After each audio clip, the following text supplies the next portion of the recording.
Fala pessoal, mais uma ação e reação, hoje segunda-feira, 28 de outubro de 2019. Um dia importante, né? Dia de São Judas Tadeu, o santo das causas impossíveis, várias celebrações aí na cidade de Santos, na Baixada Santista. Hoje também é o dia do servidor público, né? O servidor público que muitas vezes é maltratado, né? As pessoas falam, poxa, é porque ele não pode ser mandado embora, é porque não sei o que lá, e também às vezes maltrata o servidor público e tal, mas que é uma função muito importante, a maioria trabalha corretamente, então parabéns ao servidor público, né? Também o dia do engenheiro, parabéns aos engenheiros. Hoje é aniversário da Zélia Duca, né? E também temos várias notícias para falar no dia de hoje, né? Hoje também é aniversário da Bruna Surfistinha, olha lá. Tanta gente aí famosa fazendo aniversário hoje, né? Santos empata com o Corinthians, né? O São Paulo não caprichou, não colocou lá o Carlos Sanches e tal. Enfim, o Flamengo ganha de 1-0, mas já vai se mostrando campeão brasileiro, né? Morre o ator de TV e teatro, o Jorge Fernandes, né? Um ator muito competente e tal, faleceu com 64 anos. Daqui a pouco nós vamos colocar as fotos aí, né? Vou apresentar o Clemente aqui nessa segunda-feira, né? Dia de São Judas Tadeu. Um prazer ter você aqui no programa, Clemente. É sempre um prazer estar aqui contigo, com o Cassione. As segundas-feiras são sempre especiais, né? Já está vindo de azul para começar o Novembro Azul, é isso? Já começa o Novembro Azul, já começa acelerado, já começa uma semana também bem aquecido. Sim. Ontem o peronista Alberto Fernandes foi eleito o novo presidente da Argentina, Clemente. E também com a sua vice, a Cristina Kirchner. A Argentina que dizem que está em crise há 40 anos, né? Onde hoje um peso, quer dizer, $1 vale 59 pesos, né? E é um irmão meio siamês do Brasil, né? Porque nós temos muitos acordos comerciais com a Argentina, né? Então um país tem que torcer para o outro, né? Porque realmente só não vai torcer no futebol, no resto tem que torcer, porque nós estamos... E é importante esse crescimento do Brasil, da Argentina, até para a relação com a União Europeia, tudo isso, porque são países que são importantes aqui no nosso continente, né? É esquisita a eleição na Bolívia, na Argentina e no Uruguai. Ela é muito estranha, porque no Brasil você tem 50% dos votos, mais um voto. Eles não. Lá na Argentina, 45% dos votos levou. 45% levou. Aí você pega na Bolívia, teve aquele rolo todo, e aí deu 10% de diferença, também levou. A Bolívia, a eleição tá meio complicada. A Bolívia ali o Morales Bolívia não teve eleição, né? Porque os observadores internacionais todos reclamaram, tal, que o negócio ali foi meio que deixa que eu deixo, né? Eu acho que começou antes disso, porque esse seria o quarto mandato do Evo Morales. Só que do terceiro para o quarto mandato teve um plebiscito para ver se ele poderia ou não concorrer a um próximo mandato. E ele perdeu o plebiscito.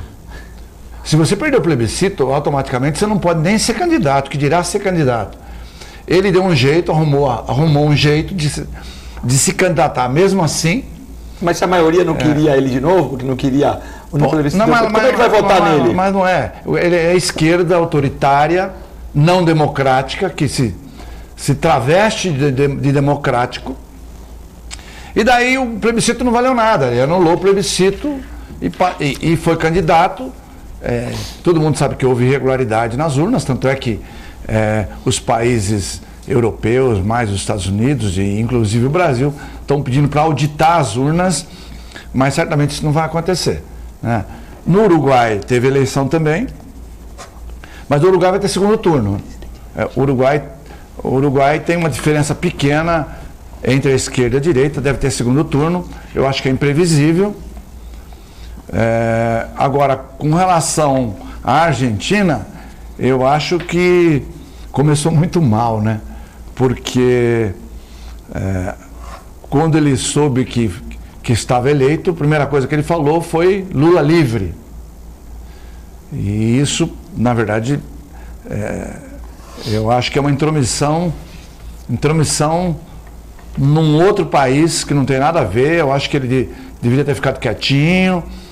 O Bolsonaro com certeza o saudaria como presidente, e depois dessa ele se nega a cumprimentá-lo como presidente eleito, uma vez que já foi uma afronta essa do Lula livre. É uma maneira até de distanciar. Ele tem que tomar cuidado se ele não vai ser um fantoche da Cristina Kirchner, né? E cuidar da inflação da Argentina, das questões sociais da Argentina, né? Em vez de ficar falando no primeiro momento do Brasil. Acho que, né, fica meio esquisito, né? Foi ruim. E já tem muitas empresas que já estavam com medo, que estão fugindo da Argentina. Então, vai haver uma desindustrialização na Argentina muito severa. Eu acredito que essa crise deve se aprofundar, porque a insegurança no investimento, com o Macri lá, por pior que fossem as dificuldades, ele é um cara que não quebra contratos, é um cara que segue contratos. Agora todo mundo sabe que a Cristina Kirchner deve mandar no governo, de certa forma, e que não se cumpre contratos.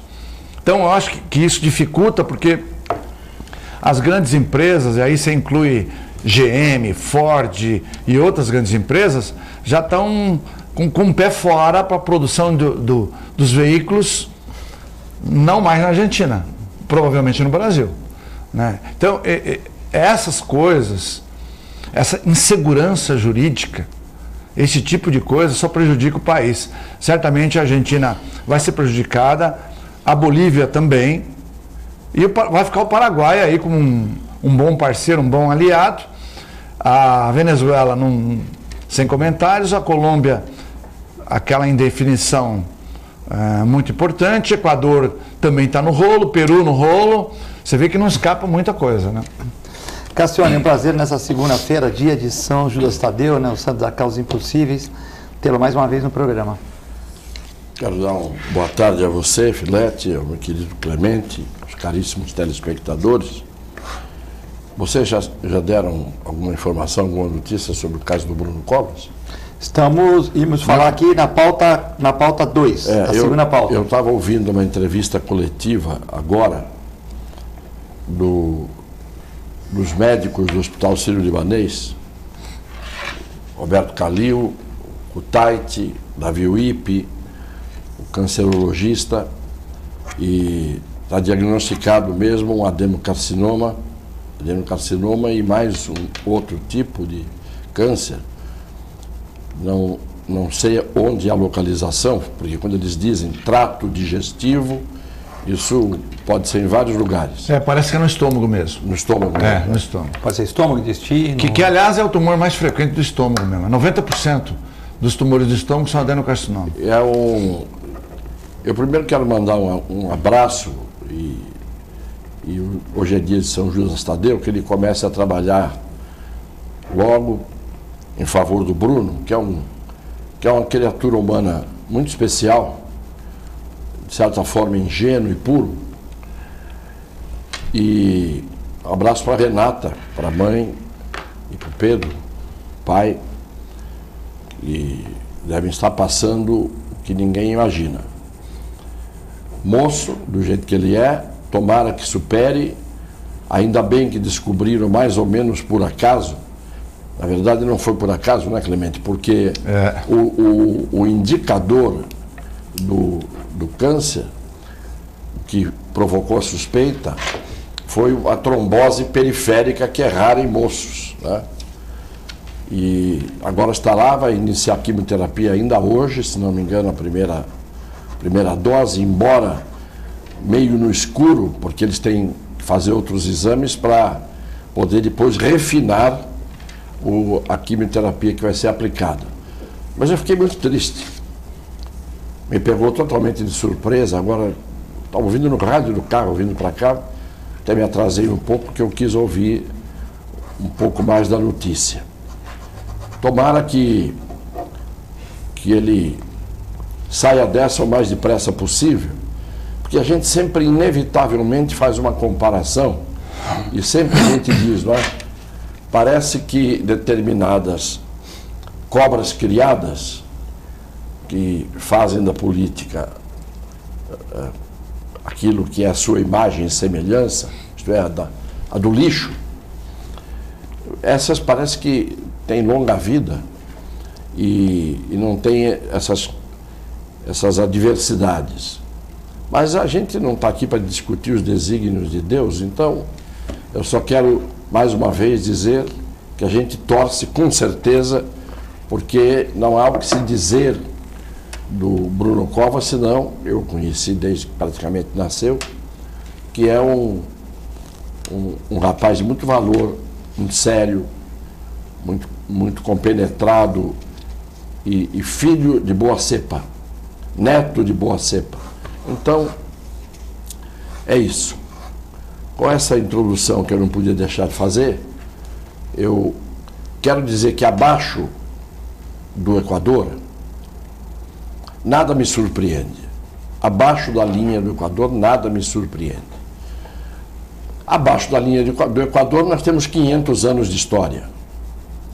Acima da linha do Equador, também nada me surpreende. Mas são 3.000 anos de história. E ao longo desses 3.000 anos de história, nunca nada mudou acima do Equador, porque todas as guerras possíveis e imagináveis aconteceram sempre acima da linha do Equador. Abaixo da linha do Equador nós tivemos uma história mais curta, mas com miséria e com um caráter duvidoso de muitas pessoas. Macunaíma é o paradigma. E então a gente não consegue entender, e isto vale também para o que está acima do Equador, qual é a psicologia do povo. Porque o povo põe, depois o povo tira, e aquele que ele pôs e indignado tirou, repõe. Exatamente. Mas isso acontece em todo lugar. Você vê, por exemplo, nos países ditos civilizados da Europa, cai o socialismo, entra o direitismo, sai o direitismo, entra o socialismo. E isso aconteceu em Portugal, aconteceu na Espanha, aconteceu na Itália. Na Itália, então, nem se fala, é uma gangorra. Na França. Então, esta postura, esse comportamento do eleitor mundial, com raríssimas exceções, é um comportamento, primeiro, vocacionado para trocar 6 por meia dúzia, sempre com euforia. Segundo, vocacionado para a ditadura, porque quando a democracia se esboça, porque eu não acredito nela, acredito na teoria, acredito na democracia teórica, e a do Solon, idealizada, todo o poder emana do povo e seu nome será exercido, depende do povo e da pova, como um apresentador de televisão outro dia, para fazer média também com as mulheres, disse: meu povo e minha pova. Então, a gente não consegue entender direito qual é o psiquismo das pessoas diante daqueles que eles escolhem para serem os seus dirigentes. A gente não sabe. Volto a dizer, a Kirchner saiu varrida e voltou espanada para dentro. Não é? Então, o que você pode esperar dos resultados de eleições na América Latina, na América do Norte, em que entrou um Trump, depois de sair um Obama? E a gente não sabe realmente. Primeiro, não sabe porque o povo não sabe, como regra, o que acontece. O povo está mais preocupado com outras coisas, inclusive com si mesmo, não é, com seu próprio umbigo. Todo mundo acha que, tratando do seu umbigo, não importa se todos os umbigos alheios apresentem alguma malignitude. Ele acha que ele é diferente, tem que cuidar do umbigo dele. Nós somos mais ou menos assim, inconsequentes. Às vezes acertamos porque acertamos sem querer. Às vezes erramos porque erramos sem querer. Mas às vezes erramos de propósito, porque colocamos acima dos ideais da nação, da pátria, do povo, outros ideais menores que a gente chama de ideais entre aspas, que são, na verdade, interesses, e muitas vezes interesses escusos e sórdidos. Então, eu não comento mais eleição em lugar nenhum. Nem eleição de clube de futebol, que é o espelho das eleições ditas maiores, nem as eleições que são as eleições das nações, que são as eleições ditas menores, se comparadas às vezes com o ideal que a gente tem do que deveria ser uma eleição e do que deveria ser uma escolha de quem dirige milhões de pessoas, nações, povos, em suma, o mundo. O mundo virou uma grande pocilga do ponto de vista da poluição e do ponto de vista da poluição moral, com as raras exceções que a gente tem que sempre apontar. Já falando das eleições na Argentina, outros países, também do Bruno Covas, a gente espera aqui a TV Com que o Bruno Covas se recupere, né? Como a senhora já falou, um rapaz bacana e com muitos predicados, né? Então a gente espera que ele se recupere. Você está acompanhando o programa agora pelo nosso canal 11 da NET, 8 Vivo Fibra e pelo www.tvcomsantos.com. Esse programa vai ser reprisado às 23 horas e repetido a 1h da manhã, né? Mas agora você pode passar as perguntas para o professor Cassione e o professor Clemente pelo WhatsApp 13 para quem está fora de Santos, 997115545. As perguntas serão lidas no segundo bloco. Clemente, nós temos aqui o Trump anunciando a morte do líder Abu Barak al-Baghdadi. Esse nome derruba o apresentador, né? Vai derrubar presidente também. Exatamente. Então o Trump, que diz que desde o começo do governo ele persegue esse líder islâmico, né? E o líder estava num túnel sem saída e quando viu que ia ser pego pela guarda americana, ele detonou um colete explosivo e matando seus 3 filhos, né? Seu corpo já tem filmagens e tal, e o seu corpo foi mutilado e tem filmagem na rede social, né? Então o Trump comemorando aí a morte do líder do Estado Islâmico. Eu li sobre isso. A comemoração dele foi, eu diria que muito mais intensa, porque parece que esse líder ele tinha uma ascendência maior do que o próprio Bin Laden sobre o pessoal. O Estado Islâmico. Sobre o Estado Islâmico. Então, como ele era uma liderança teoricamente mais forte, isso tinha um significado muito importante para os Estados Unidos, ou mais especificamente para o Trump. Por outro lado, a gente sabe que existe um código de ética entre eles de não se permitir ser preso. Então foi exatamente isso que aconteceu. Ele disse que não iria preso de qualquer que fosse a forma. Quando o descobriram, ele estava com colete, tanto é que ele estava com colete de explosivo. Você imagina ele chegar nos Estados Unidos preso, um líder do islâmico, que ele ia sofrer também, né? Então o cara... e já tem o código dele, não ia. E ele já estava com colete, quer dizer, prevendo que isso pudesse acontecer. Apertou o botão e matou, claro, ele próprio e os 3 filhos, né? Então, por isso dessa comemoração do Trump, já que ele tinha um significado mais importante que o próprio Bin Laden. Então é muito mais político a coisa, né? Peguei o cara mais importante, com o melhor relacionamento no Estado Islâmico do que o próprio Bin Laden. Esse foi o contexto da comemoração do Trump. Olha lá, Cassiano, o Trump está comemorando, aí o jeitão dele aí, o Bruno vai passar de novo na tela, o Trump aí na sua comemoração. A gente não devia comemorar a morte, mas infelizmente, né?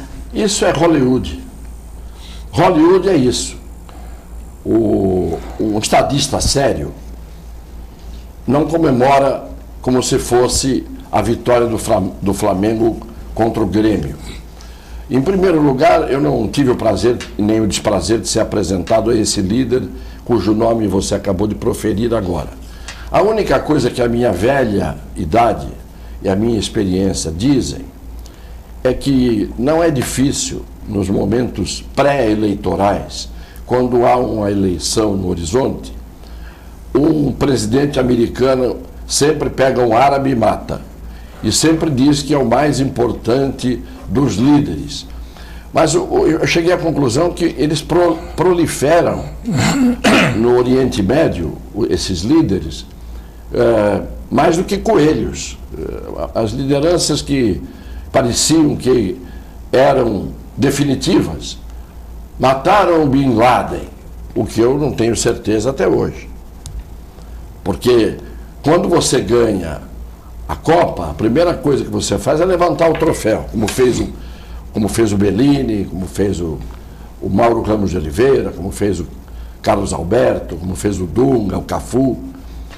É claro, Bin Laden morreu, nos deram a versão de que jogaram o corpo dele no mar, quando na verdade, no mínimo, uma fotografia como a do Saddam pendurado pelo pescoço apareceu, a do Bin Laden tinha que aparecer.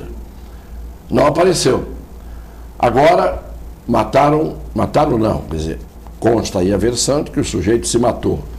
Mas o que me deixa descrente cada vez mais de tudo isso, que eu estava acabando de falar antes, nem de propósito, nem sabia dessa notícia, é isso, quer dizer, um fanfarrão como o Trump, primeiro eleito presidente da nação mais poderosa militarmente do mundo, além de ser uma das nações mais poderosas do ponto de vista econômico.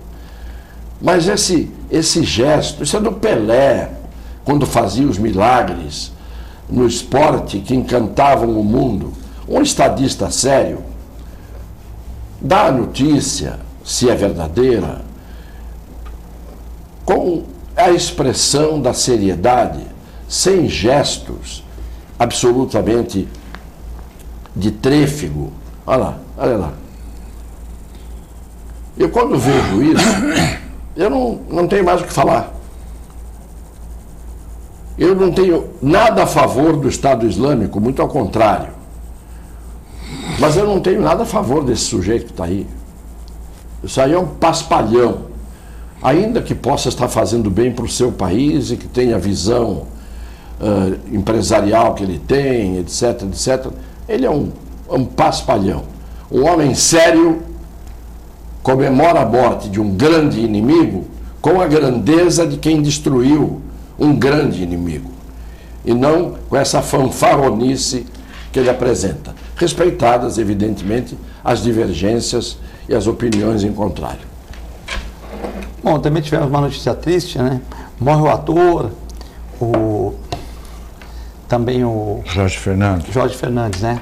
Também ator, artista e diretor Jorge Fernandes, né? Ele que com 64 anos nos deixa aí, um artista consagrado, né? Diretor também, né? E eu confesso com a minha ignorância que eu não sei quem é.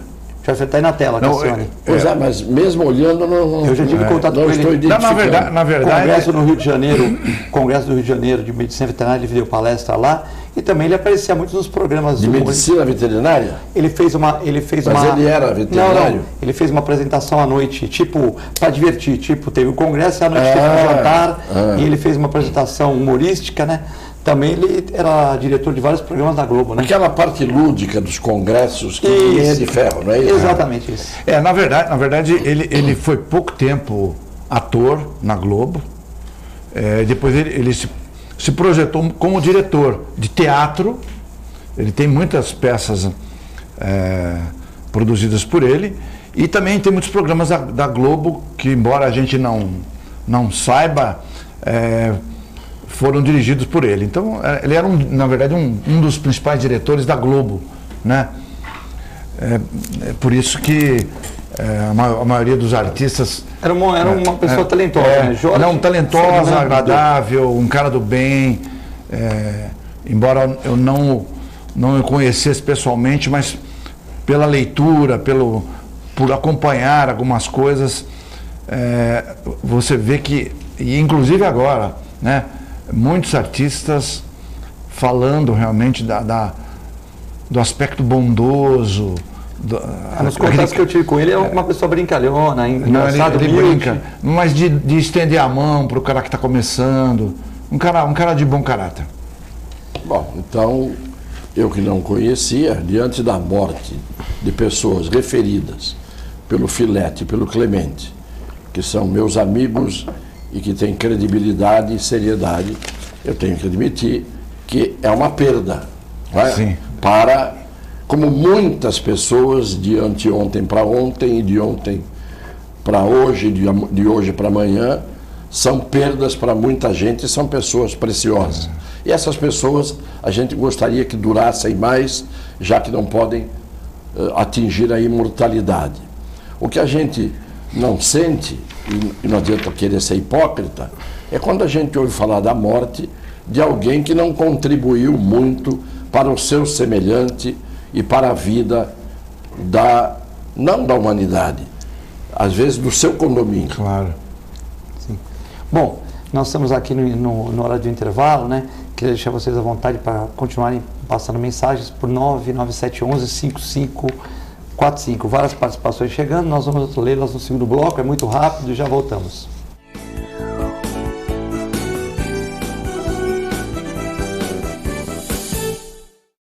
A Clínica Multiimagem é especializada em exames de radiologia e diagnóstico por imagem, investindo continuamente em tecnologia e trazendo constantes inovações para proporcionar à comunidade médica e seus pacientes diagnósticos ainda mais precisos. Sua nova e moderna estrutura, aliada à tecnologia de ponta, juntamente com o corpo clínico especializado, tornam a Clínica Multiimagem um dos centros de diagnósticos por imagem mais avançado do estado de São Paulo. Entre em contato pelo telefone 3202-1250. Para você curtir os melhores momentos, ter um tempo só seu, aproveitar a vida, cuidar do seu futuro e viver o presente da melhor forma, o Plano Santa Casa Saúde está sempre perto, cuidando de você. Com a assistência do maior e mais completo hospital da região, ampla rede médica e a nossa clínica Santa Saúde Consultas, que oferece atendimento humanizado e reúne mais de 25 especialidades. Plano Santa Casa Saúde, sempre perto, cuidando de você. Agora os beneficiários do Plano Santa Casa Saúde contam com o novo 0800, oferecendo a você um serviço de urgência e emergência 24 horas, mais moderno, agilidade no seu atendimento e muito mais cuidado no seu socorro. 0800 941 6110. Aqui a sua vida é levada a sério. Apoio 9 Emergências Médicas.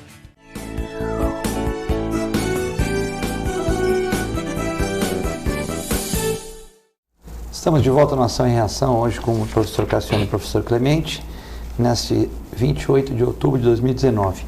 Várias participações aqui, Clemente, eu vou passar a primeira da Hélida, né? Eleições na Argentina, o neoliberalismo se elege, mas não reelege. Durante a campanha prometem tudo, meritocracia, progresso, transformar o mundo em empresários bem-sucedidos. Durante o governo entregam pobreza, desigualdade, recessão, transformam o mundo em um camelô. A alternância de poder é cíclica. As veias abertas da nossa maravilhosa América Latina ainda pulsam uma esperança. Celebremos. Então, é uma visão de esquerda, né? Da Hélida, comentando sobre que não concorda com o neoliberalismo e tal, enfim.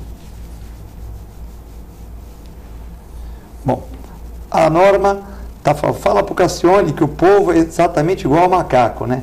Ela mandou uma foto do macaco comendo banana e tal, e na questão das eleições ela concorda com o que o senhor falou. Dona Norma Ruiz, é Argentina. Muito obrigado, dona Norma. É uma honra para nós três estarmos aqui nesse instante com a sua audiência e a dos demais caríssimos telespectadores.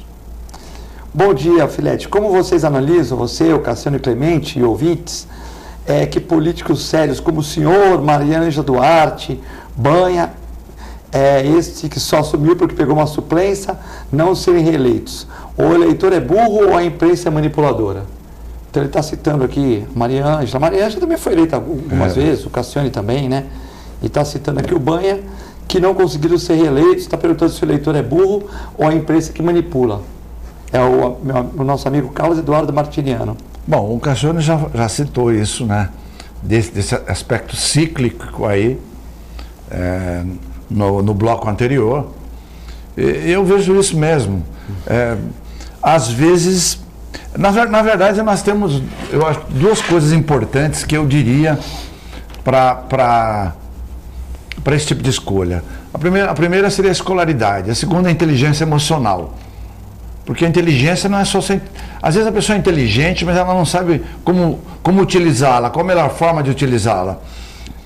Então a inteligência emocional, eu acho que ela é fundamental nessa escolha, né? Assim, de uma forma muito clara. Isso não significa que a gente não possa errar, não possa se enganar quando faz uma escolha. Mas eu acho que... Desculpa. Eu acho que você diminui bastante o seu erro quando você coloca essa inteligência emocional para funcionar. É verificar o que está dando certo no mundo, por exemplo. Os países que deram certo, ou que estão dando mais certo, ainda que as coisas sejam cíclicas, qual aqueles países, de que forma está sendo a atuação do seu representante e por que ele está dando certo. Infelizmente não é bem assim. As pessoas vão muito mais pelo impulso do que pelo lado da análise fina, justa, e aí acontece esse tipo de coisa. Alguém que fez um trabalho muito bom como um representante do povo, e eu posso citar o Cassione aqui, que está na mesa, com 2 mandatos brilhantes, trouxe não apenas a verba carimbada para a cidade, mas fez grandes obras na cidade, secundária a dinheiro que trouxe, a perimetral, ou seja, as casas que não foram feitas, mas que a verba veio para a Coab, e aquelas pessoas que são inexpressivas, mas que continuaram sendo reeleitas, porque talvez o nome tenha sido mais exposto, ou de alguma forma as pessoas não pararam para pensar. Então, a Maria Ângela Duarte, eu poderia dizer que é outra pessoa também muito correta, que poderia ter tido um tempo maior ou mais longo, né, na vida pública, e infelizmente ela acabou sendo retirada, ainda jovem, uma pessoa extremamente correta. E outros que tem aí, que poderiam ter oportunidade de servir ao setor público e não possuem essa possibilidade. E pessoas que são inexpressivas e que acabam sendo eleitas por tentar e acabam tendo uma oportunidade. Eu tenho, para mim, uma convicção que é acreditar no óbvio, naquilo que é absolutamente imutável desde que o mundo é mundo. O homem é o lobo do homem. A gente sempre ouviu falar isso. Por que eu estou dizendo isso? Qual foi o crime que Jesus Cristo cometeu? Quero que alguém, acreditando nele ou não, como a religião o põe, mas acreditando historicamente, porque historicamente está provado que ele existiu, não entro no aspecto religioso, entro no aspecto da existência de um homem cuja história está escrita. Qual foi o crime que ele cometeu? Nenhum. E para quem não cometeu nenhum crime, por que levá-lo a um julgamento? E levando-o a um julgamento, por que condená-lo à morte? Isso é a história do homem, desde que o mundo é mundo. Primeiro, quem decide, quem manda, quem põe e dispõe, sempre foi quem tem o poder. Quem tinha o poder era quem tinha a força. Então foram os romanos, os espartanos, os persas. Eu estou dando lá atrás, não é? Depois, você vem vindo ao longo do tempo, quem tem o poder, quem tinha o poder, é quem tinha a força. Quando Napoleão tomou conta do mundo, pelo menos do mundo ocidental, ele tinha força. Quando o almirante Nelson, simbologicamente, representando as forças militares da Inglaterra, o derrotou em Waterloo, quem passou a ter a força? A Inglaterra.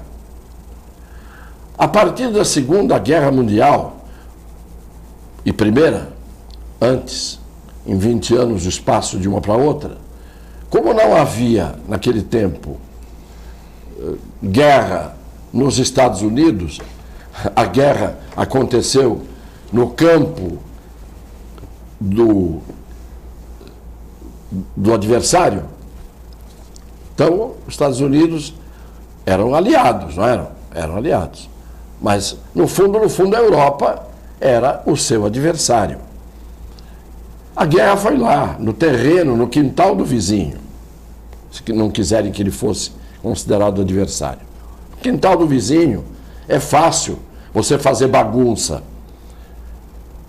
E as guerras aconteceram lá. Nos Estados Unidos, a Guerra Mundial não chegou, senão perifericamente. Só que antes eles tiveram uma guerra dentro do território deles, em que eles se mataram entre si. Foi a Guerra da Secessão. Em suma, quem ganha o poder é quem tinha as armas. Mas isso mudou.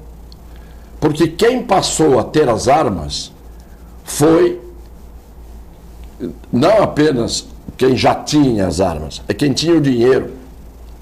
Então, o que dirige o mundo, o que manda no mundo, o que conta a história que a gente conhece no dia a dia, ou a curto e médio prazo no pretérito, quem conta essa história é quem a escreve. E quem tem a caneta para escrever a história é quem tem a força porque tem o dinheiro, ou tem o dinheiro porque teve a força. Então, eles dizem, fazem, contam, mentem, desmentem, como eles quiserem. E mais do que o dinheiro e a força, junto com tudo isso, tem o veículo, que é a informação, que é a propaganda. A propaganda, a força militar e o dinheiro são os que mandam no mundo. O resto é romance. O resto é literatura. O resto é livro. Criam-se heróis. O Galeano, quando disse, como disse a dona Norma, sobre as veias abertas da América Latina, ele escreveu sobre isso, eu falo das veias entupidas, não da América Latina, do mundo inteiro. Das veias com trombose, das veias não infartadas, porque o infarto é no coração, mas o mundo tem veias abertas, hemorrágicas, ou tem veias entupidas. Só tem uma condição sadia quem tem a força, quem tem o dinheiro e quem utiliza a propaganda. E nós somos sujeitos a esses três fatores, ou a esses três vetores, ou a essas três potências que se transformam em ato: força bruta, dinheiro e propaganda. Então, o que é que nós sabemos? Pega um repórter esportivo, ele vai falar sobre um determinado jogador. Pô, o cara é boa gente, ele é simpático, ele dá boa entrevista pra gente, ele fala com a gente. Aí pega o mesmo repórter e diz assim: fulano de tal, jogou mal, fez isso, vai ver por quê. Porque ele não vai com a cara daquele jogador que não fala, que não é bonzinho, que não é simpático, que não brinca, que não dança na propaganda do Sport TV. O Sport TV não tem aquela propaganda, que nos intervalos é aquele... Todos eles são dançarinos, bucólicos. Mas cantam mal pra caramba. Brejeiros. Mas eles são aquilo que você vai esperar. Vai esperar o quê? Você já viu alguma vez o Pelé fazer aquilo na vida? Durval, Mengalvio, Coutinho, Pelé e Pepe. Eles faziam coisa no campo. Eles faziam, a arte deles não era usurpação da arte dos outros. Deixa a Maria Bethânia cantar. Deixa os grandes cantores cantar. Roberto Carlos cantar. Dançar, então, nem se fala. Mas é assim que eles festejam os gols. É assim que o Trump comemora a morte do chefe do Estado Islâmico, ao invés de fazer um pronunciamento sério, explicando a realidade histórica. Nós somos todos os... Não vou falar a palavra. Bom, tem aqui uma... Tolos, para dizer o menos. Tem uma visão... Eu, pelo menos, sou. Tem uma visão aqui diferente da visão socialista. É o Bruno da Vila Rica. Não adianta nada elegermos partidos de esquerda, quando esses não exercem princípios básicos, Clemente, do socialismo. Dizer que é esquerdista é fácil, tendo 100% de comportamento capitalista. É triste ver o peronismo voltar na Argentina, um salto enorme para trás. Vale lembrar que foi justamente esse regime que afundou economicamente nossos irmãos. Isso foi por provocar o socialista que falou antes de mim.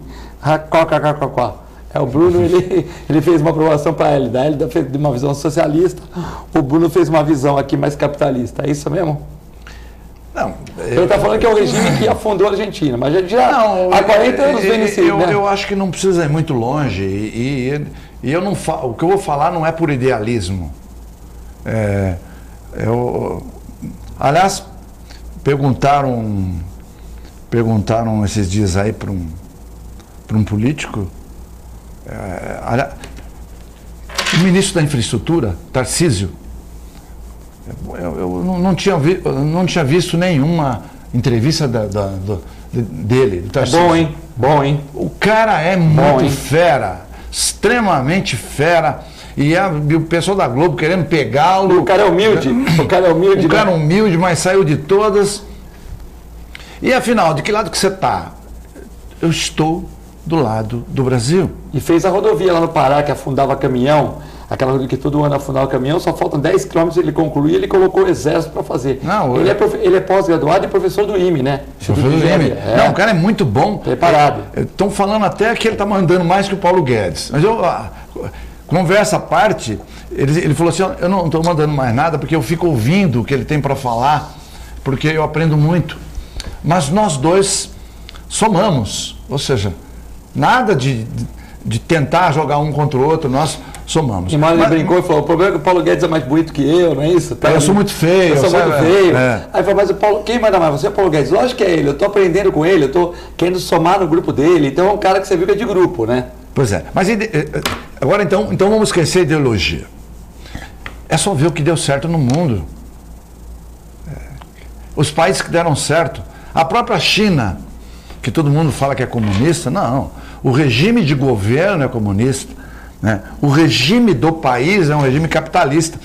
Tanto é que o Mao Tse Tung desde aquela época, e depois veio os restantes dos líderes, eles ficavam encabulados. Mas por que os Estados Unidos cresce tanto e a gente com mais de 1 bilhão de habitantes não consegue crescer? O que está errado?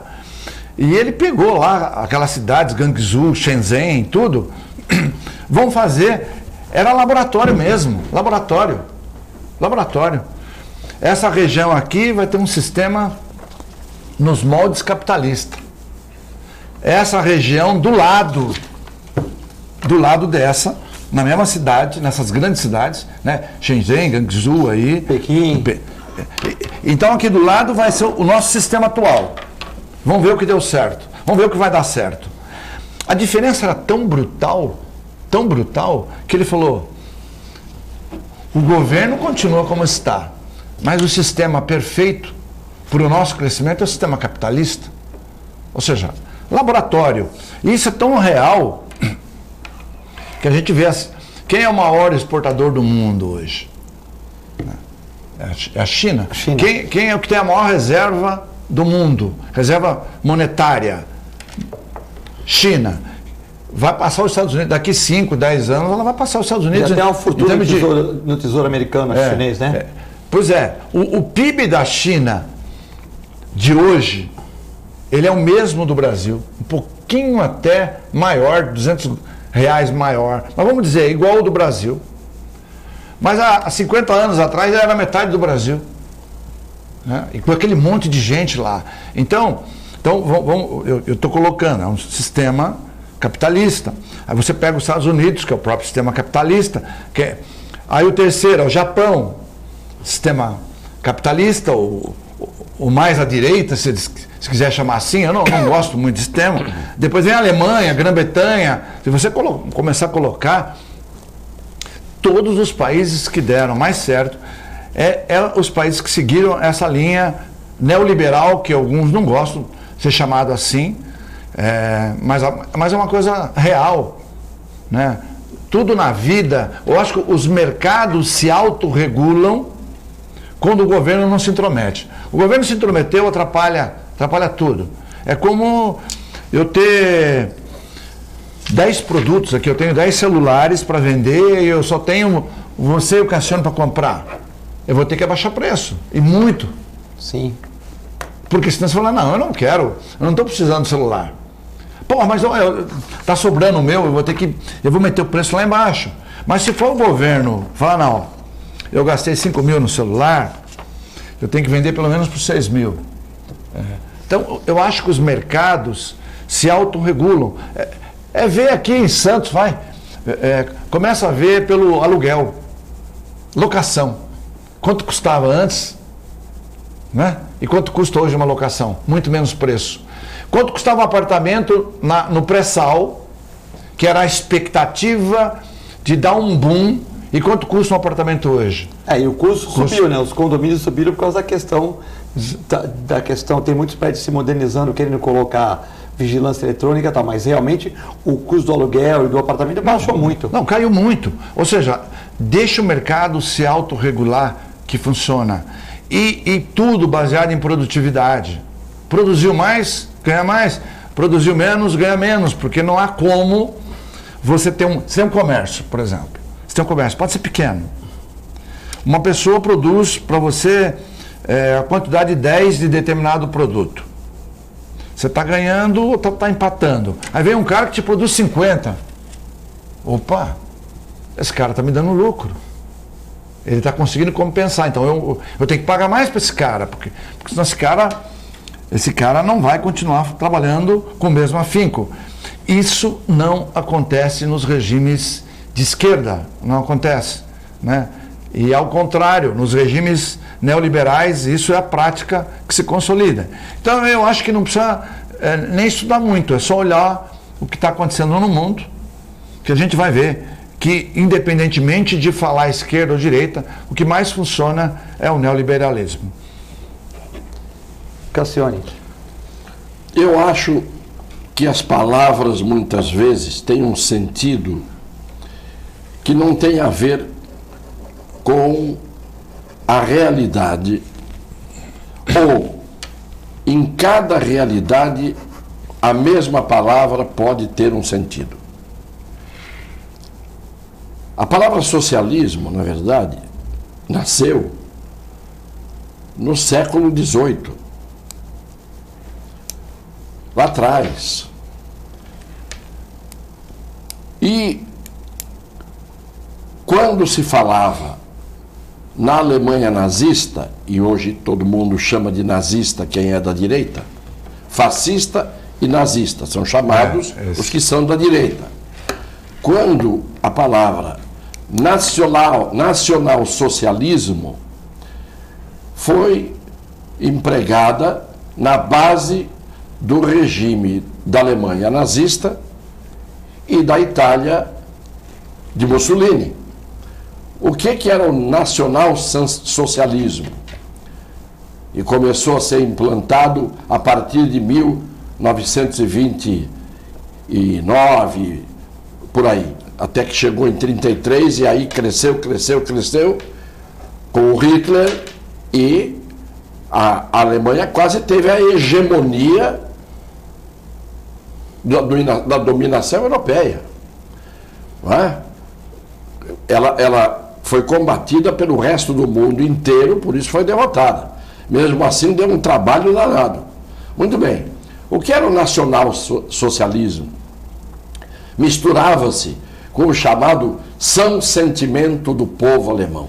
O são, isto é, sadio, sentimento do povo alemão. Em que se traduzia esse nacional-socialismo? Supremacia do Estado sobre tudo. Dominação do Estado sobre tudo. E supremacia da raça branca ariana sobre todas as outras. Esta era a pregação do nacional-socialismo da Alemanha nazista. E hoje chamam, não de... O socialismo tanto vale para chamar o comunista, entre aspas, que não é o socialista, mas o socialista é sinônimo hoje de comunista e de esquerdista, quando na verdade a Alemanha e a Itália, nazismo e fascismo, deram a essas expressões o sentido de direita. Então, as palavras precisam ter um sentido universal e profundo. As pessoas têm que ter conhecimento. E o conhecimento advém do estudo de todas as correntes e versões. Onde é que explodiu a ideia do socialismo quando apareceu lá no século XVIII? Na França. E não era novidade, porque a França era onde estavam as luzes. Não é? A idade, o iluminismo, onde aconteceu? Na Nova Guiné? Então, a gente tem que entender isso. O Clemente colocou bem a situação híbrida da China. A China tem a prática socialista, capitalista, e, na verdade, tem um socialismo que é o poder como exercido na mão dos governantes. Muito bem. O que todo mundo confunde é capitalismo com imperialismo e com dominação econômica pela força ou pelo esmagamento das oportunidades nos países que não têm força.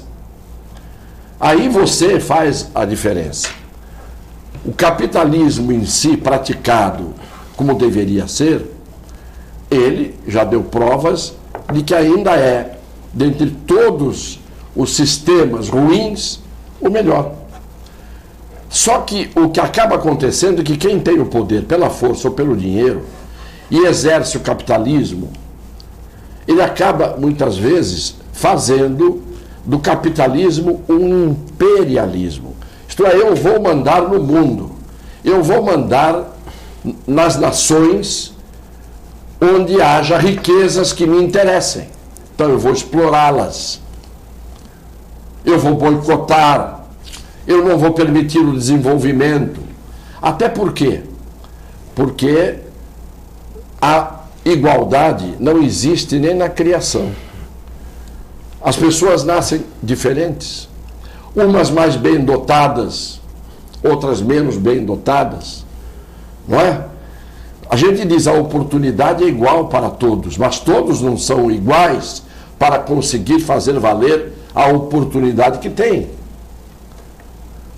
Então, se o homem fosse o animal que desse certo, que o Milor é que estava certo quando dizia o homem é o único animal que não deu certo, que extrapolou, porque os outros animais obedecem aos seus afetos e aos seus instintos sem mudar.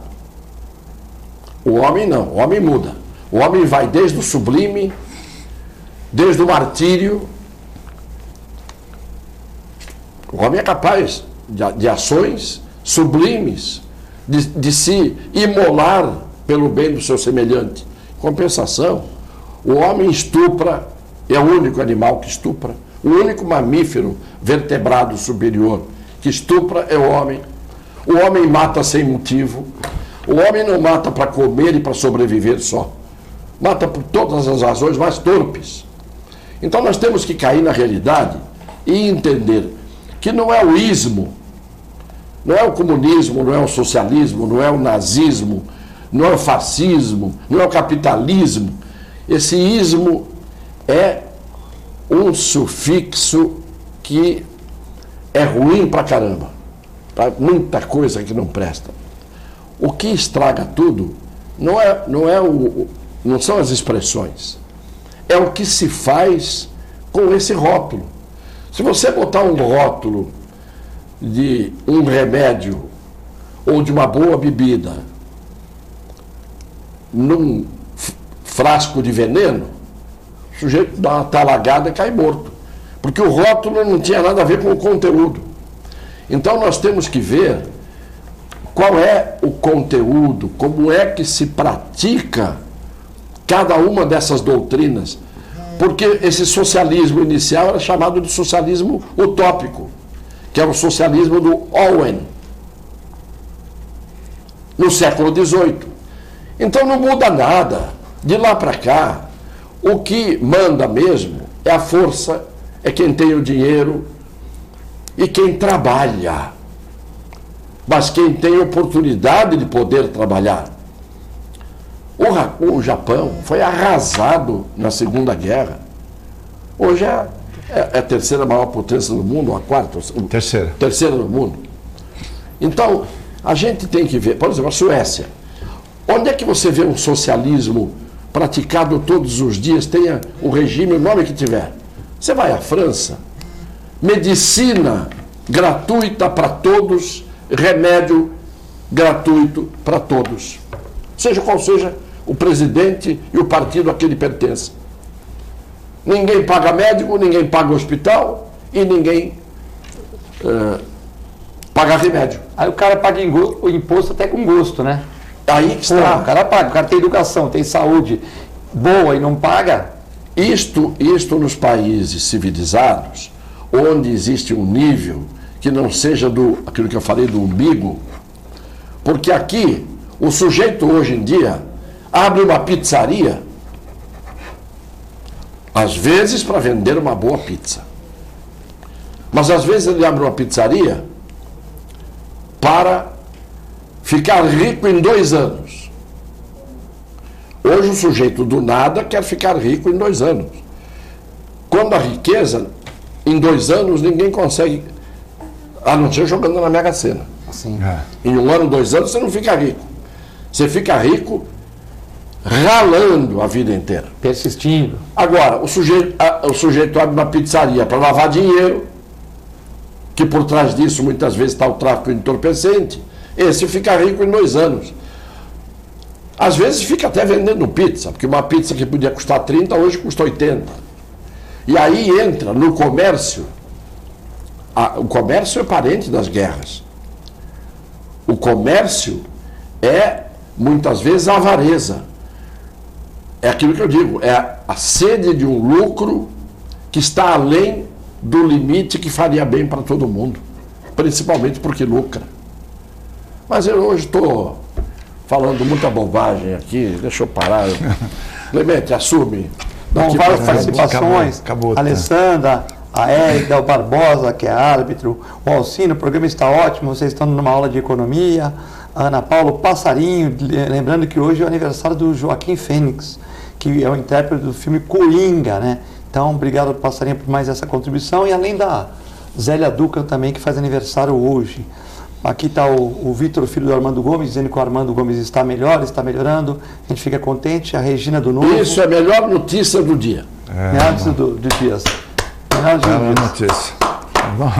E o Matheus Caramelo está mandando uma questão aqui do Rio Branco. O Pedro Gouveia vai estar aqui sexta-feira. Nós vamos direcionar essa pergunta para o Pedro Gouveia, que estará aqui na sexta-feira agora. Clemente, muito obrigado pela participação, mas não existe mais tempo para continuarmos. Então, muito obrigado, então, pela companhia de vocês. Eu peço desculpas. Fiquem com Deus. Até o próximo programa. Na segunda-feira nós vamos falar sobre os exames da próstata, do Novembro Azul. Vamos explorar o Clemente nessa área e vamos explorar o Cassione. Não, eu venho de mordaça. Eu vou pôr uma mordaça, vou deixar o Clemente falar. Porque o Clemente, ele não tem o estômago no lugar, às vezes, do coração, como eu tenho. Entendeu? Então, às vezes, eu falo com o fígado. Nós vamos explorar o Cassione, que é a questão do Supremo Tribunal, que em 10 anos mudou 4 vezes de opinião, se é na primeira instância, na segunda, na terceira, que eles estão inventando agora, na quarta, né? Que a gente tem que prender as pessoas, depende dos casos, do caso, tal, enfim. O Cassione, vamos explorar o Cassione na próxima segunda-feira. Vamos falar de medicina na segunda-feira, o programa inteiro. Meia medicina. O que o Clemente tem coisas para ensinar para a população, que são coisas importantíssimas. Eu juro que eu vou ficar quieto na segunda-feira, só vou ficar aqui para ouvir. Então, tranquilo. Aí estamos do lado do Sampaoli e do Jorge Jesus, os dois bons treinadores do campeonato. Então, vamos ouvir os dois. É muito gratificante estar aqui hoje, na segunda-feira. Muito obrigado pela participação. Fique com Deus, né? E com a nossa extensa programação da TV Com. Muito obrigado.